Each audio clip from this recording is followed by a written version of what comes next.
View అయితే excellent అండి, తప్పకుండా చూడండి. ఇది నా అడ్వైస్. చాలా బాగా, పిల్లలు కూడా బాగా ఎంజాయ్ చేస్తారు, పెద్దవాళ్ళైనా పిల్లలైనా ఎవరైనా బాగా ఎంజాయ్ చేస్తారు. ఇవాళ మార్నింగ్ నేను 6 o'clockకి బస్సు దిగాక ఫస్ట్ దేవుని కడప టెంపుల్ని చూసుకున్నాం, తర్వాత అమీన్ పీర్ దర్గా, తర్వాత ఒంటిమిట్ట కోదండరామస్వామి ఆలయం చూసుకున్నాం. 4th one అనమాట, సిద్ధవటం ఫోర్ట్. ఇప్పుడు టైం ఎంత అయిందంటే, ఇప్పుడు అరౌండ్ 2:15 అవుతుంది. మేము ఈ 4 కవర్ చేసాము, చాలా బాగా అనిపించింది.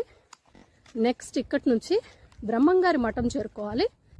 బ్రహ్మంగారి మఠం చేరుకుందాం, అక్కడ షూట్ చేద్దాం. ఈ వీడియో నచ్చితే తప్పకుండా లైక్ చేయండి, షేర్ చేయండి, కామెంట్ చేయండి, సబ్స్క్రైబ్ చేయడం అస్సలు మర్చిపోకండి. TV21 the better choice.